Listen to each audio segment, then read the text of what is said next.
El gobierno realizó cambios al decreto que establece la prohibición relacionada a la caza nocturna y esto generó polémica en la sociedad y dentro de la propia coalición de gobierno. Quien ha trabajado en este tema y nos trae más detalles sobre estas modificaciones es Martín Ribeiro. Bienvenido, Martín, ¿cómo estás? ¿Cómo te va, Rosario? ¿Qué tal, Miguel? Bienvenido. Así es. Bueno, la noticia a esta hora del día es que a nivel parlamentario ya hay un proyecto para modificar justamente este cambio de normativa de decreto del Poder Ejecutivo. Fue impulsado por el diputado de Cabildo Abierto, Eduardo Luz, que en su cuenta de Twitter y también en comunicación con BTV Noticias señalaba que es inapropiado justamente aportar este cambio de normativa en lo que es la caza deportiva en el Uruguay. Según nos señalaba Luz, estos operadores turísticos, hablando de lo que es la caza deportiva, están operando para traer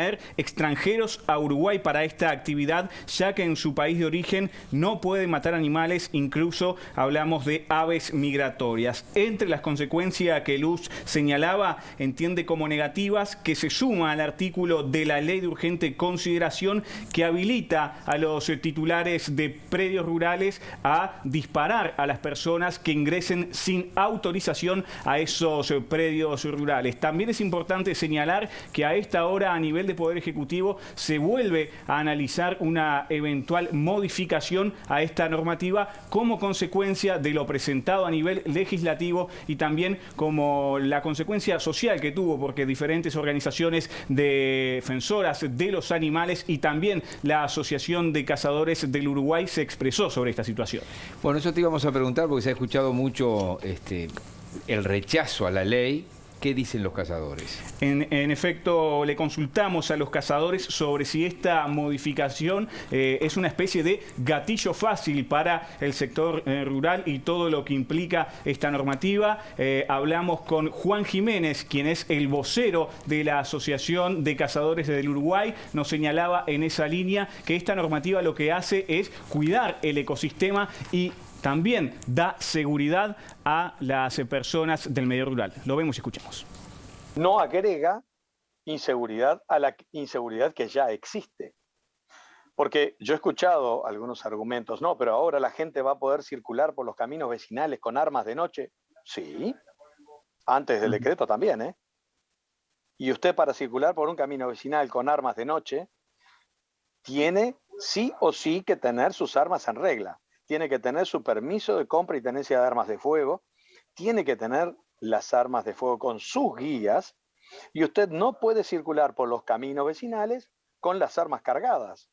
A usted lo agarra un piquete policial incumpliendo esas normas, va al juez y posiblemente vaya preso. Entonces, eso es independiente totalmente del decreto. El decreto lo único que hace es habilitar la caza nocturna. ¿Dónde se habilita la caza nocturna? En predios privados.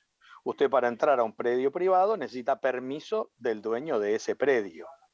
Por lo tanto, yo creo que en cierto grado agrega seguridad al medio rural. Un apunte que es importante destacar es que la Asociación de Cazadores del Uruguay le planteó en junio del 2020 al presidente de la calle Pou en Torre Ejecutiva estas modificaciones a la normativa y justamente el Ejecutivo las llevó adelante. Pero para mayor explicación lo vemos en la siguiente placa, qué es lo que cambia en estas normativas. En la versión actual del decreto 164-996 lo que modifica es el artículo 3. Esto significa que cambia lo que es la distancia límite de los centros poblados o escuelas rurales en donde se puede cazar. Con esta nueva versión se puede cazar hasta 1 kilómetro de esos predios rurales y también de escuela. Esto es importante señalar que son con escopetas con perdigones, no son con armas de fuego. Anteriormente el artículo 3 señalaba que la distancia límite de los centros poblados o las escuelas rurales era de 3 kilómetros, esto hablando de armas de fuego. También otras de de las modificaciones en este decreto, en su artículo 3, es que el consentimiento que le dan los propietarios u ocupantes de los predios rurales, ahora un cazador justamente podrá ingresar a un predio rural teniendo la habilitación verbal. Ya no es necesaria un documento escrito por parte del dueño del predio rural, así puede ingresar a hacer este ejercicio de cacería. Antes no se podía realizar sin el consentimiento del propietario y el ocupante del predio rural, esto mediante un documento firmado. Ahora es solamente de manera verbal. También otro de los cambios es que se autoriza la caza deportiva nocturna de las especies exóticas invasoras, cuya caza está permitida con esta nueva modificación. Anteriormente había un plazo para cazar en la noche. La caza comercial nocturna era del 15 de abril al 31 de julio. En ese lapso que vemos en la placa se podría cazar liebre en la noche. Bien. Uno se queda pensando con respecto a esto, por ejemplo, desde el lado del Ministerio de Ambiente, por ejemplo. En el Ministerio de Ambiente fuimos en la consulta de lo que es el ministro Adrián Peña, quien se rehusó a hablar justamente de esta temática. Dijo que el decreto ya está firmado por la Presidencia de la República, también el Ministerio de Ambiente, el Ministerio de Turismo y el Ministerio de Ganadería, Agricultura y Pesca. En una primera etapa, Miguel Rosario, los invito a ver y escuchar la defensa del ministro de Turismo, Tabaré Viera, que señalaba que esto es un ascenso para el turismo en el Uruguay, el turismo llamado cinegético, que así lo comentaba Viera. La propuesta es justamente dentro de lo que es la normativa, la regulación de la caza, que es para determinadas especies consideradas plagas o en determinados periodos del año, caza que está absolutamente controlada y que se hacen con permisos, bueno, flexibilizar algunos temas básicamente de exigencias, de redacciones, para hacerlo más sencillo. Es un turismo que en el mundo entero es, digamos, buscados y que tienen un muy buen gasto. Pero se adecua al 2022, es decir, matar animales para potenciar el turismo. No, es una actividad que ya existe, que está regulada y fiscalizada. Repito, algunas especies que son consideradas plagas, que son muy pocas, y algunas otras que en determinados periodos del año, en lugares donde se consiguen algunos permisos, que está reglamentado también qué tipo de caza, ya se realizan. Entonces acá nada más que es la flexibilización en cuanto a su caza nocturna. ¿Qué pasa a nivel del Ministerio de Ambiente con estas definiciones realizadas en este decreto? En esa línea, el subsecretario Gerardo Amarilla dijo que se busca cuidar los ecosistemas y también la salud de los animales. Y que tiene que ver básicamente, fundamentalmente, con caza de especies exóticas. Que exóticas quiere decir que no son del lugar. Se introdujeron en el Uruguay en algún momento estas especies que vienen de otro continente o de otros lugares, terminaron expandiéndose, terminan afectando además a la fauna autóctona, a la fauna nativa y también a la producción, porque muchos de ellos, como el tema de jabalí, que es bastante dañino, el tema del ciervo axis, que es otra especie que fue traída de otro continente y que realmente no tiene nada que ver con nosotros, es parecido a los ciervos nuestros, pero no tiene nada que ver, y termina afectando, sí, a las poblaciones de fauna indígena, autóctona. Por eso el tema de la caza termina siendo un regulador, un control, para que estas especies no terminen afectando demasiado a lo que es la fauna indígena, ¿no?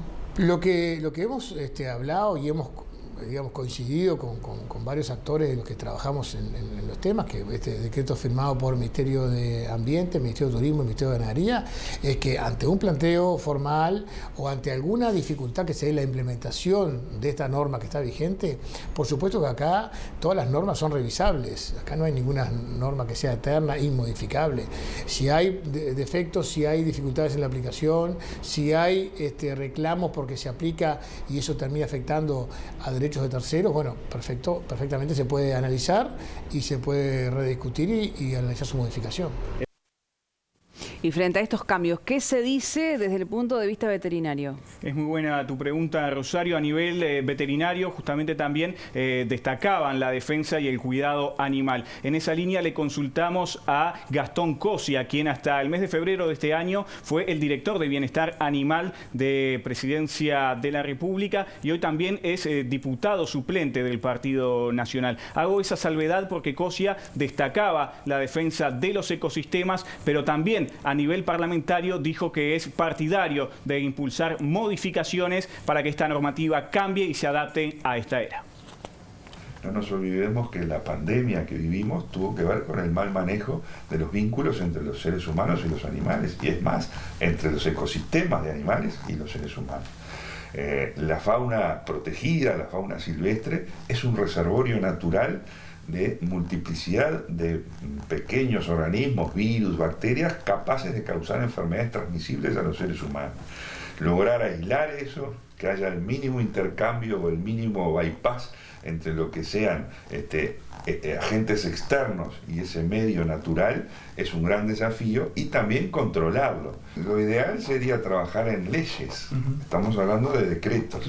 Por tanto, que una iniciativa que perfectamente puede tener el Poder Legislativo es trabajar hacia un marco legal, ayornar la ley uruguaya con respecto a todo esto, ¿verdad? Que se rige por una ley madre de 1935 y que luego ha sido actualizada por decretos reglamentarios que son de menor nivel. Esa sería una muy buena iniciativa, por ejemplo, recoger las ideas y las expresiones de todos quienes están afectados a esta actividad. Como en todas las cuestiones de la vida, hay gente que está registrada y hay gente que no está registrada. Pero cazadores registrados, ¿hay número? ¿Se puede decir un número? Es así, Miguel, tenemos un número. También hay unas características, unas clasificaciones para compartir en la siguiente placa, en lo que tiene que ver con las clasificaciones a los cazadores. Tenemos la clasificación deportiva, la clasificación comercial, la caza libre, la de paloma, la perdiz y también la de los ciervos axis. Todos los registros de cazadores se realizan ante el Ministerio de Ambiente. Esto es nuevo, antes se hacía ante el Ministerio de Ganadería, Agricultura y Pesca. Pero según nos detallaban, no hay un registro nacional de cazadores, pero estiman que existen al menos 150.000 armas hoy en Uruguay destinadas a la caza. Esto es tomado como base de que hay 280.000 armas largas registradas a nivel nacional. Es una fuente que señalaban justamente del Ministerio de Ambiente y también de la Asociación Nacional de Cazadores del Uruguay. 150.000 armas destinadas a la caza. Destinadas a la caza. Gracias, Martín. Gracias a ustedes.